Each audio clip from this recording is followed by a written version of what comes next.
What is up, guys? It is the sports nerd Brad Walker, and welcome to the Sunshine State Sports Jabber, part of NGSC Sports. Remember the website, guys. It's ngscsports.com for all your current sports content. What is up, guys? Welcome in. If you're watching live, as you can see, my head isn't fully in the screen. I got a green screen, guys, and I'm testing it out this evening. Also, guys, I have changed around. You will no longer see me look to my left or right. I moved my thing so that the TV is in front of me.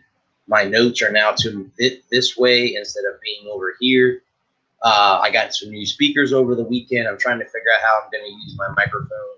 Because if I put it in the middle, it'll block my vision of the TV. So I'll have to figure that out, guys. But I did get a green screen. I'm going to, as I go through the different teams that I cover or events I cover, you're going to see the picture behind me change.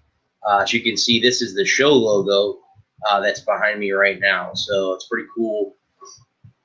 I want to thank my good friend Jen Madison for getting me this green screen that's now sitting behind me. So, but real quick, guys, the Sunshine State Sports Jabber is sponsored by Arena Eats. Log on the website, arenaeats.app for all your for the ultimate fan experience at your favorite sports venue.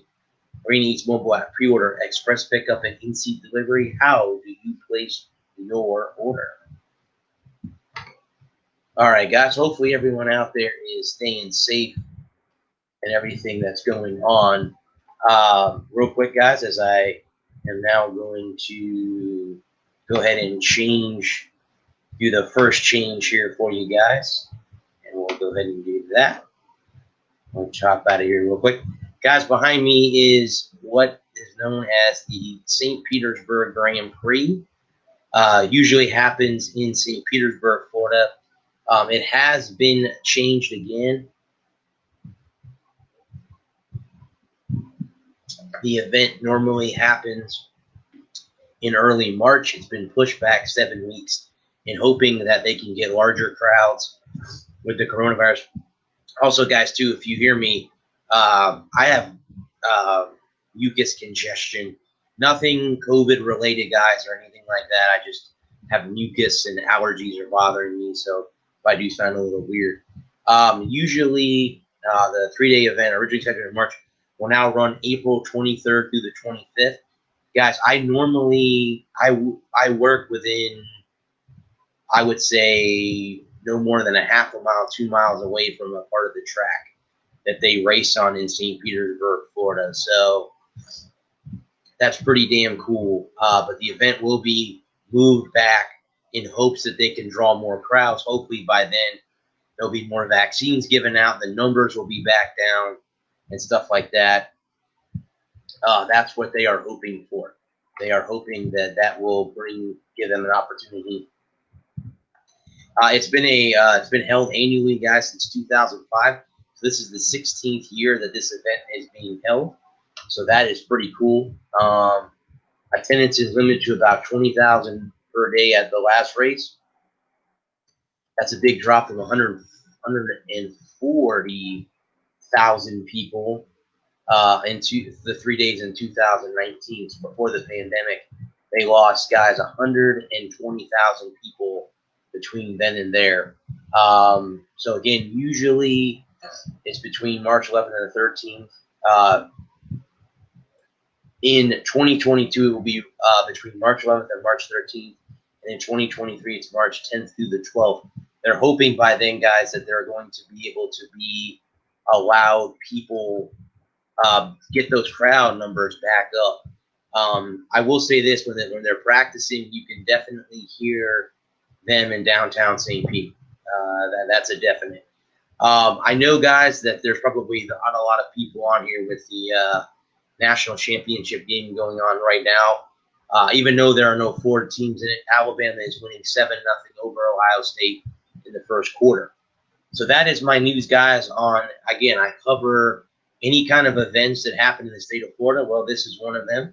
In a few weeks, I will be previewing the Daytona 500, which happens also in the state of Florida. All right, guys, so the next topic I have here will be these guys. And if you do not know who that is behind me, that is the Miami Marlins of Major League Baseball. Here are some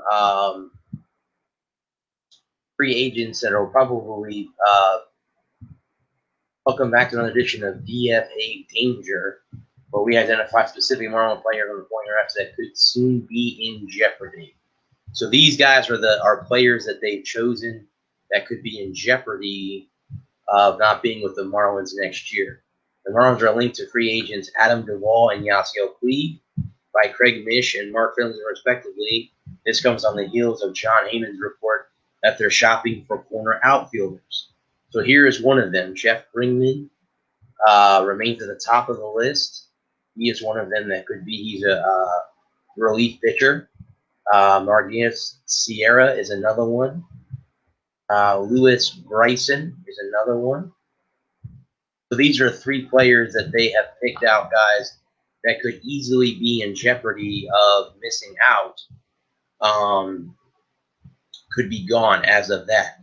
Now, how crazy would this be, guys, if Justin Turner of the champion Los Angeles Dodgers became a Miami Marlin? Here is what he has done.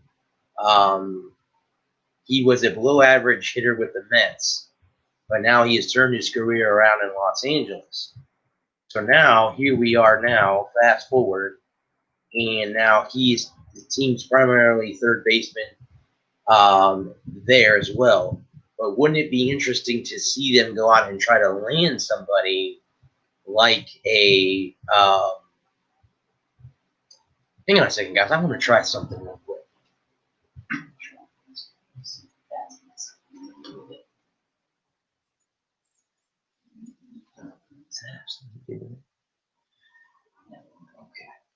Okay.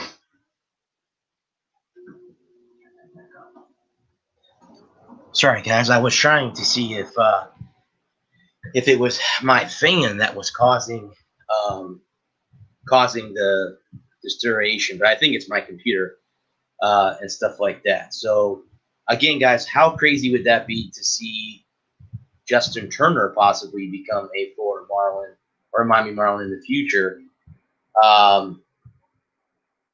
So that's a possibility. I think he would fit very well in a Marlins uniform. That would be big for Miami, especially them trying to make a big splash, early on. It would make a big splash for Miami because I don't think they've done anything quite yet moving forward. But we'll go ahead, guys, and keep our eyes open on any kind of free agency. At this time, there's still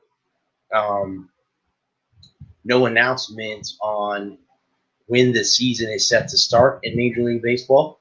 So when I know that date, guys, I'll go ahead and give you a rundown of when that's going to start. All right, so moving on, guys. Let me go to the next one real quick, and it will be these guys right here. And that, guys, is the Tampa Bay Rays. Now, the Rays have had some people leave, but here we are now. Here's our 3 ways that could potentially help Tyler Glasnow improve in 2021 by adding a new pitch. Third time through the order. Quite simply, we don't have enough data in Glasnow's career to say anything substantial here.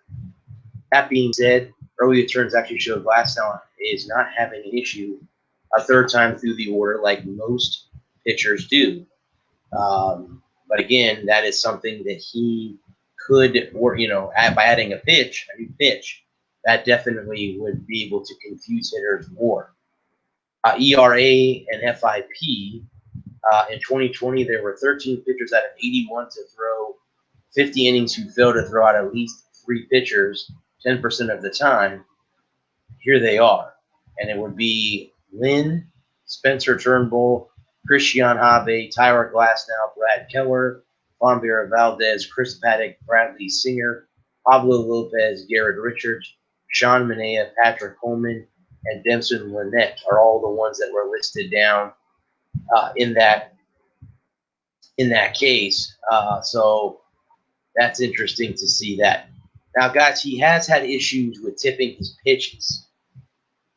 So that has been an issue with him, too, because he has had issues with tipping pitches.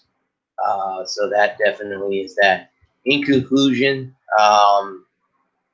he does need a reliable third pitch. That definitely would help. I mean, what is you guys' opinion on that?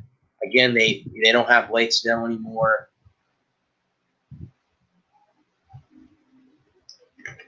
They don't have Charlie Morton anymore either, as both of them have left. Morton left and went to the Braves. Snell was traded to the Padres. So they need to get some help for Glasnow. You know, adding a pitch would never hurt a pitcher at all, you know, and stuff like that. So let's see, maybe during spring training or right now they might be working with him to get a third pitch in there right now. Another right-handed pitcher that they're possibly targeting could be Joe Musgrove. He's with the Pirates currently right now.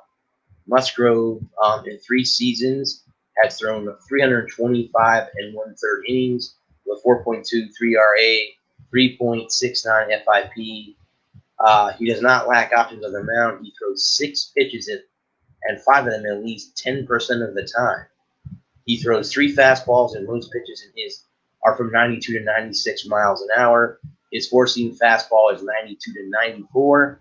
His sinker is 87 to 90. His cutter is thrown in lesser degrees. His secondary weapons is a mid-80s changeup, a low 80s slider, and a curveball. That is a huge, huge thing to have. That would be an absolutely great upgrade for that. Now, here are the trades that they would get. If the Rays traded away to get Musgrove, the Pirates would get Edwards, Goss, and Paille, which is a shortstop, right-handed pitcher, and second baseman. That would be that one. So those are prospects. The other one would be Bitsko, Goss, Paille, and Schnell. Again, those are all prospects to get Joe Musgrove. So again, guys, is it too much to give away to get him back? Is the question that I have to ask. You know, is that that's the case? We'll have to wait and see how that all goes down and stuff like that. That I don't know. But yeah, we'll have to wait and see how that all breaks down and stuff like that. But again, just like I said with the Marlins guys, I'll wait to see if any big free agents sign here or if they make that trade for Musgrove. That'll definitely be the next one that I talk about. So, guys, we're going to go ahead now. We're done with baseball. I'm going to go ahead and jump to hockey. And the first team that I cover in the great state of Florida is the Florida Panthers. So here we are, guys. And by the way, today is the 9th. We're 4 days away. I'm sorry, today's the 11th. Excuse me. We are just 2 days away from the start of the National Hockey League season. So here we are now, and this will have the Florida Panthers. Let's count the ways. All their training camp will be held at the BB&T Center in Sunrise, which will be good for them. They are one of the teams that were in the NHL bubble. So they were one of those teams that is. They're only going to have 39 players in camp, 21 forwards, 13 defensemen, and 5 goalies. Some new faces, of course, will be Patrick Hornquist, Anthony Duclair, Alex Lindbergh, Carter Horegi, Vinny Hofstra, along with defenseman Raku Gudis, and Marcus Navarra will also be that. And then you add prospects as well as Owen Tippett, Gregory Dudinsko. Trippett is the first-round pick of them back in 2017. So there we go right there. Some new opportunities. Quinville is going to start with Duclair at the top line with center Alexander Barkov and left wing Jonathan Huberdeau. Okay, so that is how the Panthers shake up there.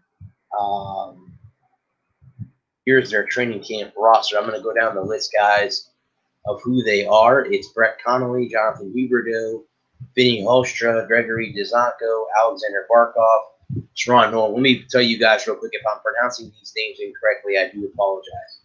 Mason Marchment, Alexei Hoffman, Alex Lindbergh, Carter Verhege, Scott Wilson, E2 Lowerstein, Henry Boblé, Noah Kari, Patrick Hornquist, Owen Tippett, Frank Veracho, Cole Schmidt, Juno Lapino, Anthony DeClaire, and Ryan Lundberg are the forwards.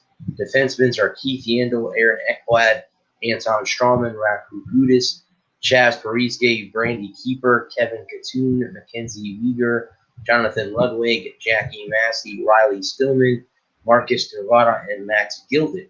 The goaltenders are Philip DeRosa, Scott Darling, Sam Montevalt, Chris Dreger, and Sergei Burbatsky. So those are the names, guys, of the guys that will be on the training camp roster. Now let's go ahead, guys, because we're right around the corner from them starting up. Let's give you their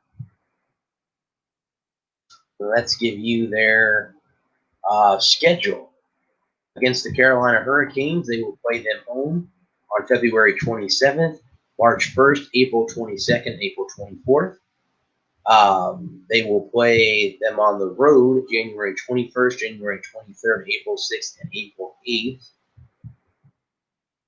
The Blackhawks, January 17th, 19th, March 13th, and 15th are at home.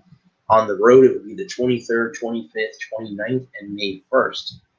They'll be on the road. Against the Blue Jackets, it'll be April 3rd, 4th, 19th, and 20th at home. And the road, will be the 26th and 28th of January and the 9th and 11th of March. The Dallas Stars are January 14th and 15th at home, February 23rd and 25th on the road, and at home. Their road schedule is the 27th and 28th, and the April 10th and 13th they will play Dallas in Dallas. The Red Wings will be February 7th and 9th at home, and March 30th and April 1st. The road schedule will be January 30th and the 31st, February 19th and February 21st. They'll be on the road against them. The Nashville Predators, it'll be the 4th and the 5th of February, March 18th and 20th at home. March 4th and March 6th, and April 26th and 27th will be on the road. Against the Lightning, they're home against them on the 11th and 13th of February, the 6th and the 8th. Then on the road, it'll be the February 16th, April 15th, April 17th, and May 4th. I believe May 8th, guys, is the last day of the season. So that'll be that. For the first time since 2015, the Panthers will not be facing their cross-state rivals in the opening month of the season. So there you go with that, guys. If you're interested in getting Florida Panthers season tickets, you can call at 954-835-PUCK, P-U-C-K, to get any kind of priority access to the 2020-2021 season. Of course, guys, I don't know how many tickets are being sold due to the fact of coronavirus, anything like that. But as of right now, they are available. The broadcast information is not out yet. It will be available at a later date. So that is how the Panthers shake up, guys, this year for the Florida Panthers. So let me go ahead, guys, and I'll jump to the next one real quick. And that will be these guys. That is the defending Stanley Cup champion Tampa Bay Lightning. When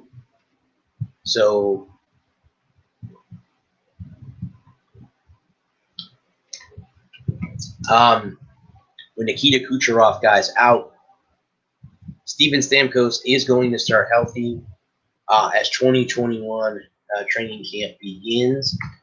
He is the Tampa Bay captain. He only played one shift, 2 minutes in the Stanley Cup Finals, in which he scored a goal against the Dallas Stars. He has been hurt a lot, and this year, guys, with Kucherov on the shelf, they're going to have to try to keep him as healthy as they possibly can. You can't kid around with what's going on. You have to be able to get ready for what's going on. Seriously, it has to be. Yeah, it really honestly has to be a little bit better moving forward and stuff like that. We'll have to wait and see how that goes down. Let's see something real quick, guys. I probably should check this earlier. Let's see here.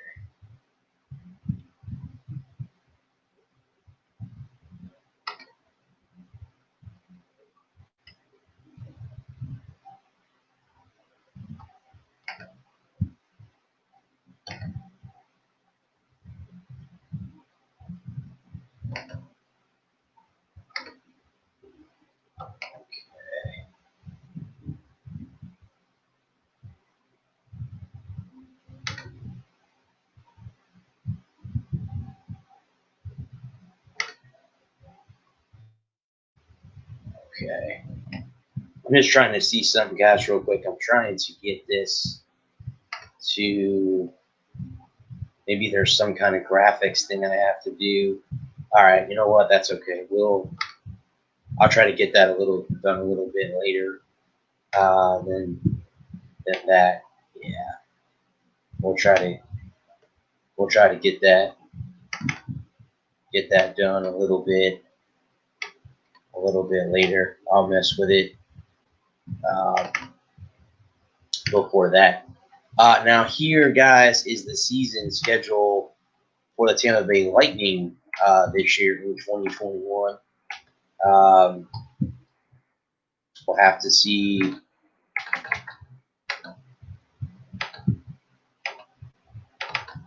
Okay.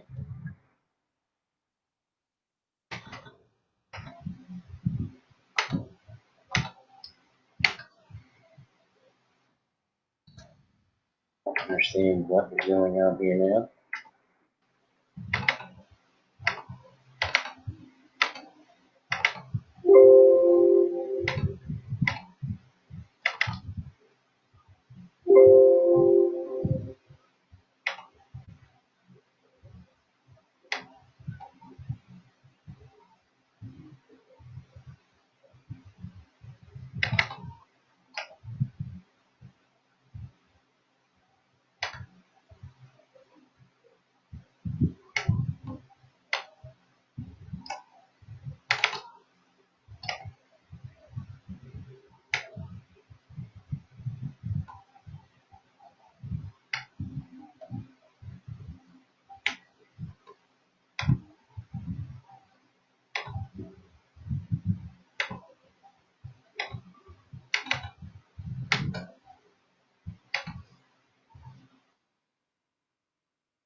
Okay, guys, I'm going to try something. Somehow my show notes got messed up.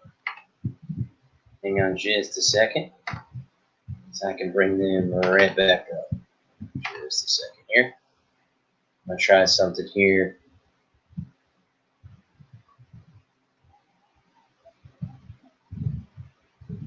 Okay. Yeah, here we go. Okay. Sorry about that, guys. I had a little bit of a technical error.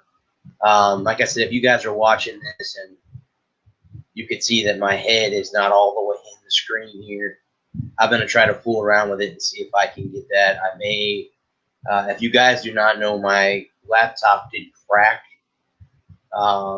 So I may be getting a new laptop soon, but it'll be a while before I can do that and stuff like that. But let me go ahead and get back to my notes here. Okay, here we go, guys. So here's the 2021 schedule monthly breakdown for the Lightning. They have 5 home games and 4 on the road in January for 9. In February, they have 7 home games, 6 on the road, 13 total. In March, they have 6 home games, 9 on the road, 15 there. In April, they have 9 at home, 5 on the road. That's 14. And in May, they have 1 home game and 4 on the road, 5. So they will start the season, guys, with 2 home games, Wednesday and Friday against the Blackhawks. Then it's Dallas. Then they're on the road against Columbus and Carolina, home against Nashville and Detroit, on the road against Nashville, Florida, home against the Panthers, on the road against Dallas, home against Carolina and Dallas, on the road for 5, 3 in Chicago, 2 in Detroit, at home against Nashville and Chicago, on the road in Dallas and Carolina, home against the Blue Jackets and the Red Wings, home against Columbus, or on the road against Columbus and Nashville, at home to Florida, Carolina, and Columbus, at Chicago, 2 on the road, 2 on the road against Detroit. Their last home game, guys, is May 4th against Florida, and they have 2 road games to finish the season out in Sunrise on May 8th and May 6th against the Florida Panthers. Now, guys, speaking of that, there is a new announcer in town. Rick Beckham retired this year, so Dave Randorf is the new play-by-play announcer. If you do not know who he is has worked with the Vancouver Canucks and did the Wednesday hockey night in Canada. He is 53. He spent 19 years in Canada's TSN Sports Network. He also is the voice of the Canadian Football League, the Canadians from 2010 to 2014 in the Hockey World Championships.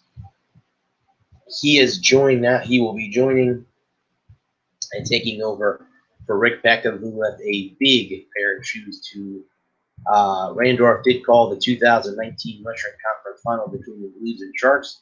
He's also called the 2015 and 16 All-Star Games and Skills Competition. So he does come in here, guys, not completely not known. He has done some things, guys. So just to throw that out there, he has done some things. So here is the training camp roster, guys, for the Lightning. 25 forwards, and that would be Alexander Verboulay, Anthony Cirelli, Ross Colton, Blake Coleman, Jack Flinley, Gage Cavalis, Barclay Gaudreau, Yanni Gord, Jimmy Huntington, Tyler Johnson, Matthew Joseph, Boris Kucherov, Alex Gorn, Nikita Kucherov, Ryan Long, Pat Maroon, Cristobal Nieves, Andre Palat, Braden Point, Taylor Radish, Tommy Smith, Steven Stamkos, Mitchell Stevens, Alexander Volkov, Daniel Walcott, defensemen, Andres Borgman, Eric Chernak, Sean Day, Cal Foote, Alex Green, Victor Hedman, Ryan McDonough, Jan Luto, Luke Shin, Dmitry Semikin, Mikhail Sergachev, Devontae Stevens, Ben Thomas, Luke Wachowski. The goaltenders are Christopher Gibson, Spencer Martin, Kurtis McElhinney, and Andrei Vasilevsky. Oh, but hold the phone, because Tyler Johnson and Luke Shin have been placed on waivers to open up salary cap options.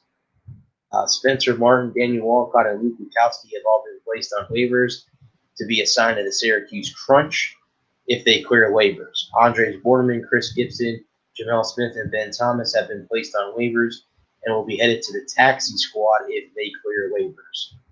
So, again, forward Tyler Johnson, Spencer Luke Shin are among the players who have been placed on waivers to clear cap issues. I think we all knew that was going to come, guys, with the Lightning. I think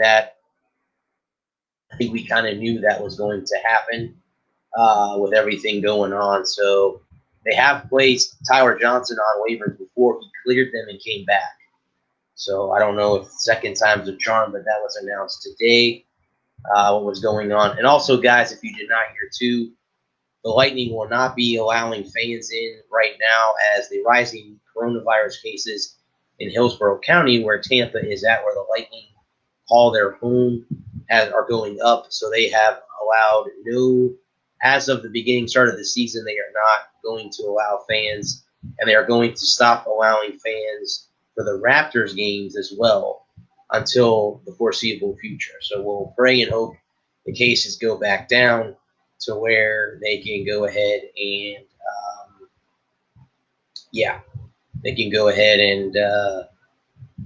get people back in the building. But again, guys, the Sunshine State Sports Jabber is sponsored by Arena Eats. Log on to the website, arenaeats.app, for the ultimate fan experience at your favorite sports venues. Arena Eats Mobile, pre-order express, in-seat delivery, and express pickup. How do you place your order? All right, guys. So speaking of that, we will now move into the National Basketball Association. And again, like I said, I will continue to move through here. I carefully placed all of these in order by how I was going to be talking to them. So I would just have to click a button and bam, it would change behind me. So that's how we're doing that here. As of right now, guys, Alabama is leading Ohio State 14-7 at the immediate moment in the national championship game. So let's go ahead, guys, and talk about the Toronto Raptors, who have all of a sudden, since moved to Tampa, it has not been too good for them. Let me go ahead, guys, real quick. I'm going to pull up the NBA scoreboard real quick and give you the records, too, of each of these teams. Let's see what is going on and see if there's any scores. As of right now, the Raptors will be playing the Trailblazers this evening, guys. They're currently 2-7 on the season, which is not good. That's not good at all. Their last two games, guys, they beat the Kings and lost to the Kings game, guys. They were 58% from field goal range. Their field goal percentage, 51% from 3-point land, 81% from the foul line. They have 44 rebounds, 12 offensively, 30 assists, 5 blocks, 8 steals, 12 turnovers, 62 points in the paint. That had 20 personal fouls. In their loss against the Golden State Warriors by 1 point, they only shot 40%, 34% from the 3-point line, 63% free throws, 48 total rebounds, 13 offensive, 20 assists, 10 blocks, 8 steals, 10 turnovers, 48 points in the paint, and 22 fouls in their loss to Golden State by 1 point. And like I said, guys, they don't tip off until 10 o'clock, so we are about 58 minutes away from them tipping off in Portland to play the Portland Trailblazers, who are 5-4. Let me go ahead and pull up the standings real quick, guys, and see where exactly they stand in the Eastern Conference. Currently, they are 13 out of 15 teams in the Eastern Conference. The only two teams that are worse than them are the Pistons and the Wizards, who are 2-8 on the season. So if the Raptors lose tonight, they would be tied with the Pistons and the Wizards currently, who are 2-8 on this young season. Only 10 games in, but again, we'll have to wait and see how that breaks down. So now, guys, let me click back here because that is all the Raptors news I have. And the next team that I cover is going to be these guys right here, and that is the Miami Heat. They are, of course, the defending Eastern Conference champions. They currently sit ninth at an even record of 4-4. They lost to the Celtics. They shot 43%, 36% from the 3-point line, 84% free throws, 42 rebounds, only 6 offensively, 26 assists, 7 blocks, 2 steals, 8 turnovers, 40 points in the paint. They had 15 personal fouls. 15 personal fouls there. In their win over the Wizards, they shot 49% overall, 37% from the three-point line, 76% from the foul line, 61 rebounds. They had 10 offensive rebounds, 32 assists, 5 blocks, 3 steals, 16 turnovers, 52 points in the paint, 24 personal fouls. They, guys, will be playing the Philadelphia 76ers, who are currently the top team in the Eastern Conference, tied with the Boston Celtics, who they just got done losing to at 7-3. tomorrow. The Heat will play tomorrow against the 76ers. The Orlando Magic got a very, very bad start to their 2021 as one of their stars, Markel Fultz, tore his ACL and will be out for the rest of the season. He was kind of bringing his career back.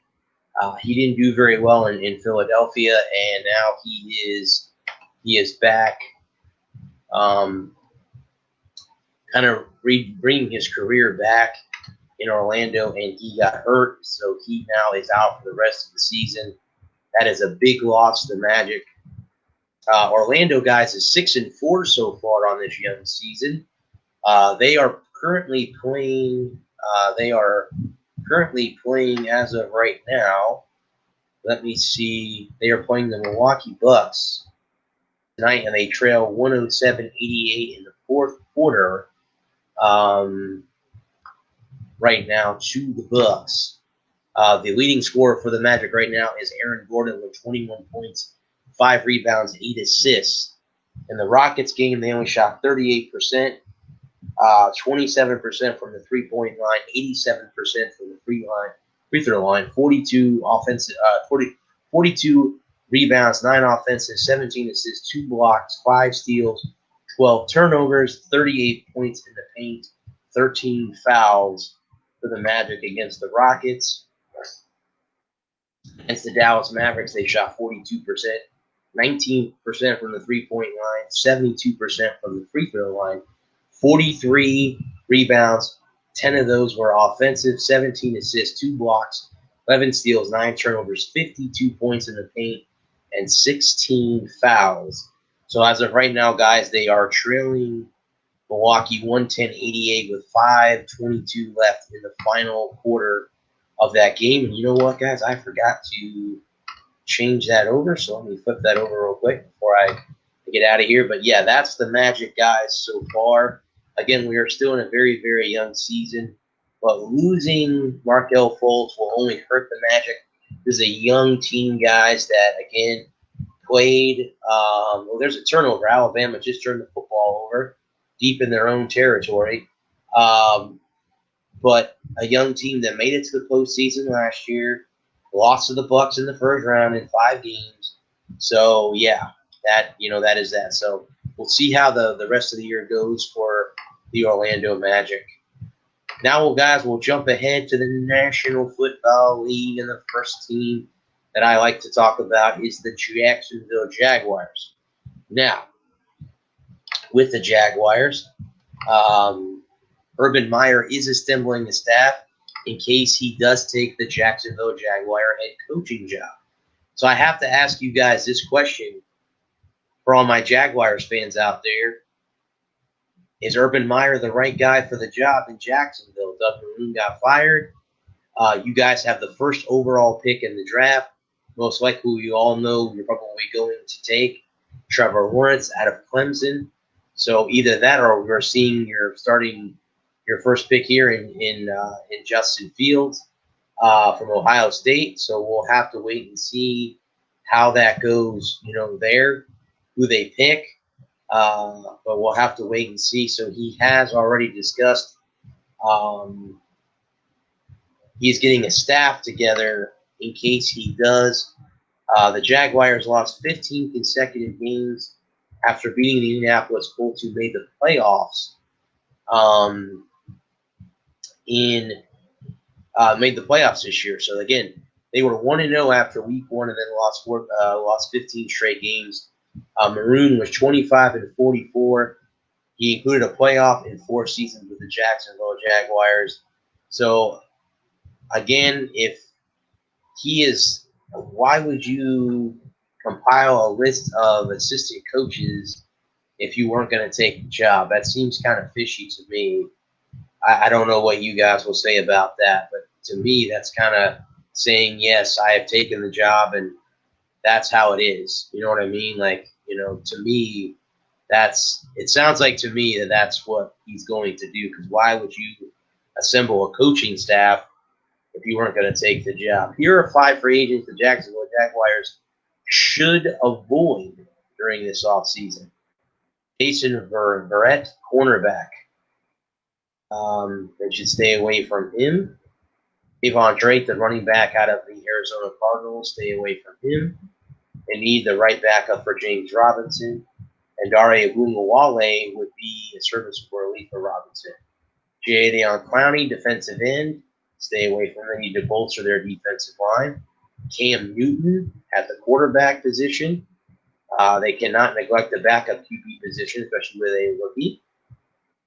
And Trent Williams, the left tackle, they need to maybe better off passing up Trent Williams and getting. They're going to have to do something to get that going. But those are five that they're going to try to have to avoid during the off season.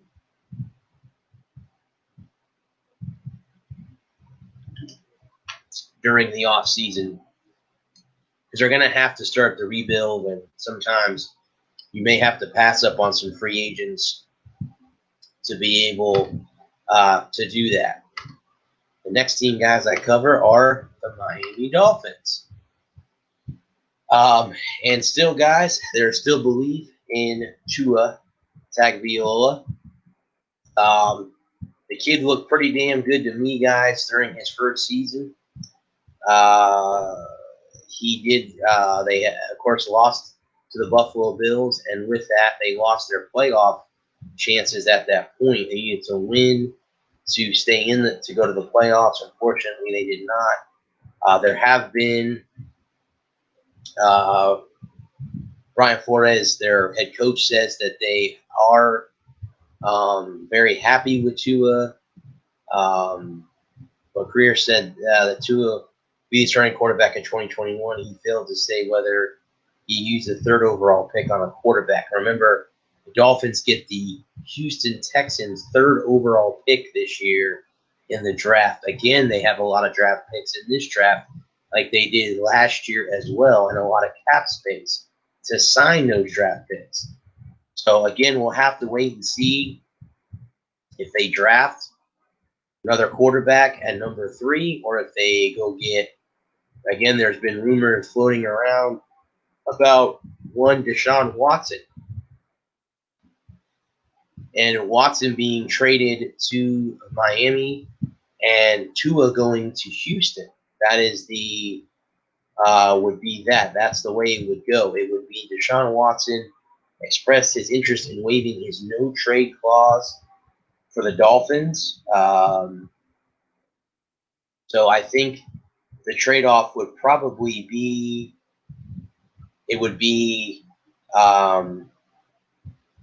Deshaun Watson going to Miami and Tua Tagovailoa going to Houston to go there. So we'll have to wait and see how that all breaks down. I really think why, if you drafted him 5th overall a year ago, which the next season give up on him that quickly when he only had 1 year. And again, guys, let's think this year too. There was no training camp, barely any off season because of COVID. So why in the world would you do that? You know what I mean? Like, yeah, I don't think that I would be, harboring that by any means of the imagination. So I would not be too prone to pull the trigger that quickly. All right, guys. So the last team I cover in the National Football League is the Tampa Bay Buccaneers, and the Bucs did win their first playoff game. This is, again, the first win since the Super Bowl that they won. But guess what, guys? They made history when they played the Washington football team. How cool is this? Saturday night, it marked the first time that we had women coaching on both sidelines in an NFL playoff game. There were 2 assistant coaches under the Buccaneers that were female and 1 Washington coach. So there were 3 total. The 3 of them all were in the picture. This was taking off Tampa Bay Buccaneers. I believe it's their Reddit that I picked this up off of. But yes, that is damn cool that happened. And that playoff game, guys, here are the final stats. The Bucs had 507 total yards to Washington's 375. They had 365 passing yards to Washington's 289. They had 142 rushing yards to Washington's 86. They had 7 yards per play compared to the 5.4 for the Washington football team. 26 first downs to 23. The Bucs were 6 for 14 on third down. The Washington football team was 7 for 14. The Bucs did not go for it on fourth down. The Washington was 0 for 1. 17 total plays to 69. 3 sacks for Tom Brady. 2 for Washington. The Bucs punted the ball 3 times, and the Washington football team punted it 5. And guess what, guys? So with the win since the Los Angeles Rams beat the Seattle Seahawks, the Tampa Bay Buccaneers will be heading to the New Orleans for the 3rd time this season to play the New Orleans Saints, and it has not been good. Week 1, they lost 34-23 on the road, and just recently they lost 38-3 at home in Tampa. Things are really going to have to change if the Bucs will have to win this game. Can it be done? Yes, absolutely. They can absolutely win this football game. They're just going to have some kind of different game plan that the Saints are not ready for. Because it seems like Sean Payton always has a plan to beat these guys, and I'm pulling for the Bucs this weekend to get to the NFC title game in hopes that the Green Bay Packers will beat the Rams, and we will have a Bucs Green Bay NFC Championship game in Lambeau Field coming up the week after, stuff like that. But we'll have to wait and see again. Tom Brady versus Drew Brees. We'll have to see. The Bucs did in both matchups this year, took very good care of Alvin Kamara, but were unable to hold down Michael Thomas and company at the wide receiver. So that'll have to be adjusted this upcoming weekend for the Tampa Bay Buccaneers if they're going to have a chance to beat the Saints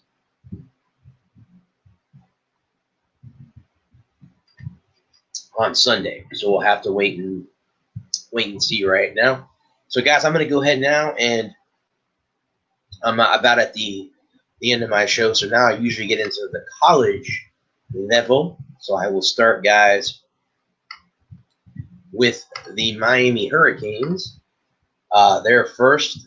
Again, guys, this will all be basketball now because all of college football is over. The last game, of course, is going on right now. And I believe Alabama just got another touchdown, which means, yep, it's 21-14 with the extra point coming up. It'll be 2014. But here, will be basketball until I hear, if baseball starts up and stuff like that. Try to cover everything I can, guys, to be honest with you. I'll cover basketball, baseball, and softball. How about we do those 3? And then we'll just cover all of that for the teams. So here are the last 2 games for Miami as far as men's basketball goes. They lost 67-65 to the North Carolina. They were 22-63, 34% total field goal percentage, 3 for 16 from the three-point line, 18%, 18 for 22, 81% from the free throw line, 39 rebounds, 12 offensive boards, 9 assists, 7 blocks, 14 steals, 14 turnovers, and 17 fouls in the loss to the Tar Heels. Now, with their 64-59 win over NC State, they shot 46% total field goal percentage, 5 for 12 from three-point line, 41%, 15 to 20 from the foul line, 75%. They had 30 offensive rebounds, 30 total rebounds, 7 offensive boards, 6 assists, 4 blocks, 6 steals, 13 turnovers, 14 fouls, and a 64-59 win. They have a game tomorrow against the Boston College Eagles. In women's basketball, they lost 63-60 to Wake Forest.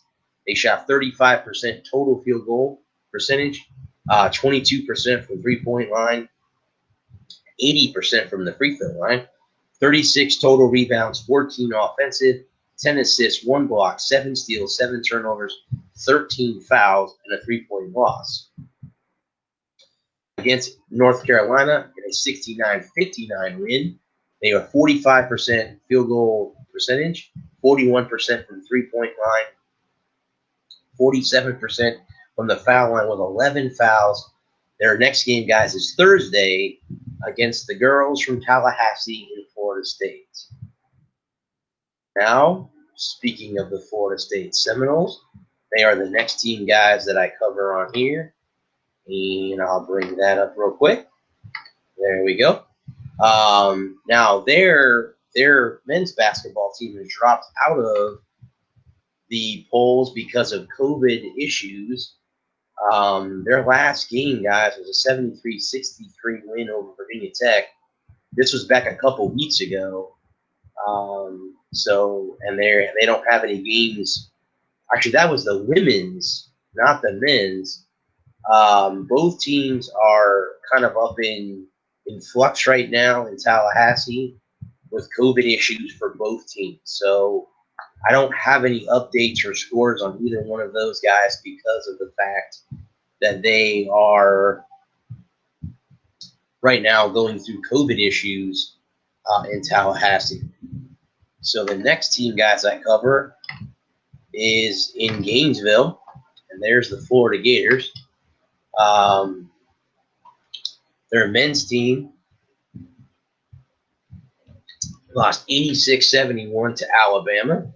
They had a 39% field goal percentage, 45% from three-point lane, 57% from the foul line.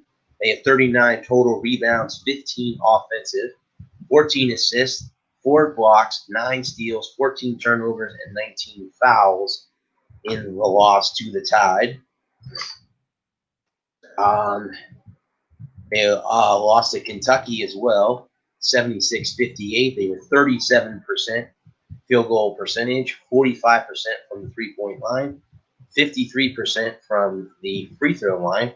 They had 30 total rebounds, 13 offensive, 10 assists, 4 blocks, 4 steals, 16 turnovers, and 12 fouls.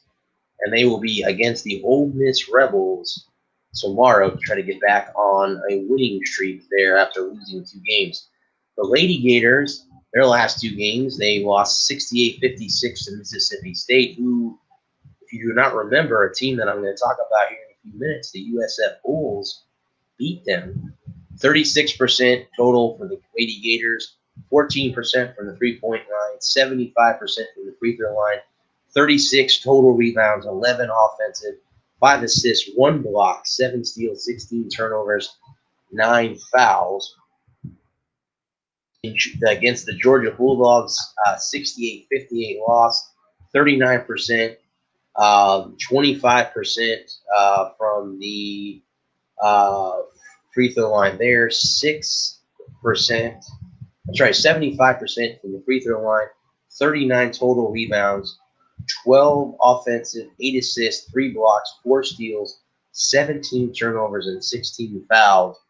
When you turn the ball over 17 times, that will pretty much, set you up for, a chance in losing. I don't care what sport you play. If you lead in turnovers, you are in trouble. The next team, guys, I cover will be the team in Orlando, the UCF the Golden Knights. Their men's team, their last game was against USF in a 68-61 loss, 45% field goal percentage, total field goals. They were 36% from three-point line, 60% at the foul line, 33 total rebounds, 7 offense, 14 assists, 5 blocks, 5 steals, 15 turnovers, 14 fouls there with them. They will be playing Temple as a conference game on Thursday. The Lady Knights have had they won 55-46 over Houston and 61-58 lost 61-58 to Temple. They will play the Eastern Carolina Pirates on Wednesday. All right. And let me go ahead, guys, and jump into the last team that I cover here on my show, and that is the USF Bulls, which I go in a little bit more detail tomorrow night with Larry Frank and stuff like that. So we'll have to see something real quick if I.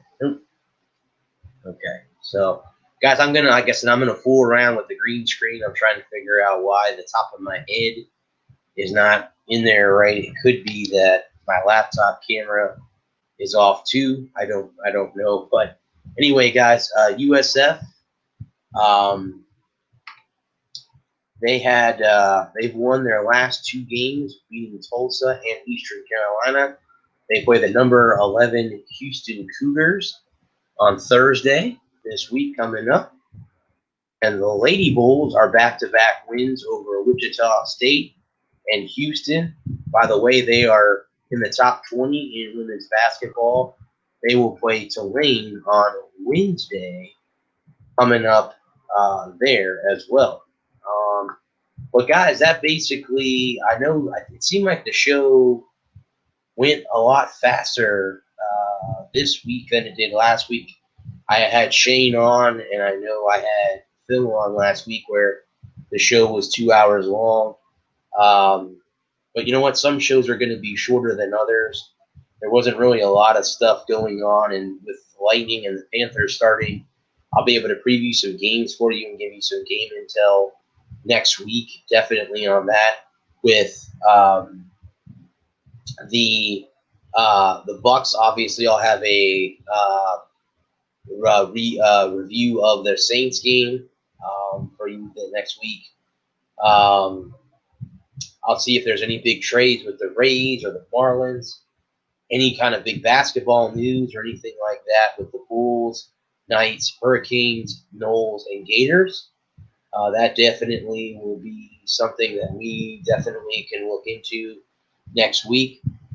Guys, I do not know when this will happen, but I have got confirmation that in a couple weeks I will have former Tampa Bay Rays pitcher Doug Wechter joining me here on the show. So that's going to be pretty cool to have Doug Wechter come on next week as well in a couple weeks. So we will have that going on as well. But that is, I'm going to continue to work, guys, on trying to get guests on this show and bring you guys a show every Monday night about the Florida sports and stuff like that. Guys, I appreciate all the views. The first show that I had 61 views, 67 views. I can't thank you guys enough after taking a 2-week hiatus to come back and get almost 70 views in week 1. That's pretty cool. I don't think I got that many times. I think there's a lot of eyes watching the national title game, so I don't expect this show to get too many of them. As you can see, I'm still working out the kinks with the green screen behind me and everything like that. So, I will definitely get that all worked out before it's all said and done, and I'll get it where you won't see the top of my head being chopped off or being turned into molecules above me. So we'll work on that too, guys. That's something that I can work on moving forward. But I do appreciate my friend Jennifer Madison for buying the green screen. As you can see, now I have that behind me. And but yeah, if you want to, guys, this has been the Sports Nerd Brad Walker. This has been the Sunshine State Sports Jabber, part of NGSC Sports. Remember the website, guys. It's ngscsports.com. For all your current sports content. I am sponsored by arenaeats.app. Log on to their website, guys, at arenaeats.app for your ultimate fan experience at your favorite sports venues. Arena Eats mobile app, pre-order, express pickup, and in-seat delivery. How do you place your order? Thank you guys again for joining me. I don't know how many people actually popped on here this evening again with the national title game on. I don't think I got too many highs or as many highs as I did last week.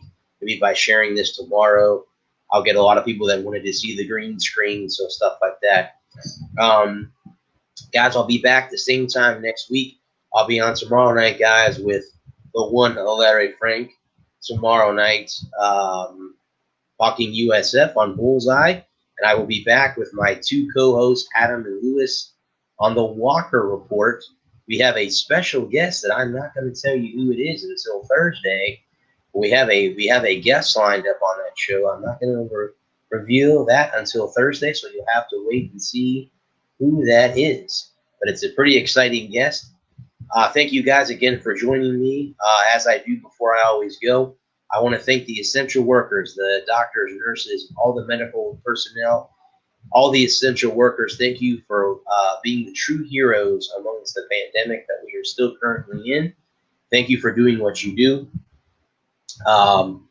Next, guys, who are the women and men of our armed services, both active, retired, and the ones who have left us, thank you for your sacrifice, as I would not be able to be sitting in front of a green screen and talking to a microphone 3 days a week if it was not for you guys. Thank you so much for what you do. Also, guys, who are domestic soldiers, our police officers, firefighters, and paramedics, thank you for keeping us safe domestically. As always, guys, I love each and every one of you, even if you stopped in here just for a second. Thank you for the view. I really do appreciate it. Until next Monday, guys, everyone stay safe out there. Wear your mask. If you're up for getting a vaccine, I know I'm probably going to get one when they come available to us. Until then, guys, stay safe. Let's get these numbers back down moving forward with the pandemic. But until next Monday, guys, everyone, have a good one. I love all of you. Until then, this is the Sports Sir Brad Walker signing off. Peace.